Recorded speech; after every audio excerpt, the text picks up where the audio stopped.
Hey guys, so tonight for dinner I am making a yellow Thai curry with shrimp. First I'm cutting out my red bell pepper and my onion. Found the baby in the pepper. Oh, onions are getting me. So now that our veggies are prepped, it's time to get this party started. Party time, gonna have a party like yeah. So you're gonna set your skillet to medium heat and add your coconut oil.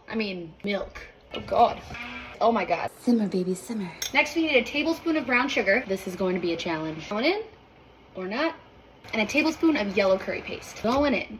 A whisk really helps combine the brown sugar and the red curry paste because those are both pretty chunky things. Now I just tasted it and it is good, but I like it a little bit sweeter. So I'm just adding half of a pack of Splenda. Judge me if you will. Oh my God, the flavors, it's smelling so good. I'm a jerk and I totally forgot to make my rice. I'm gonna stick with the Hearts of Palm rice because I know that this tastes good with sauces. Just beautiful. Now I'm gonna add my shrimp.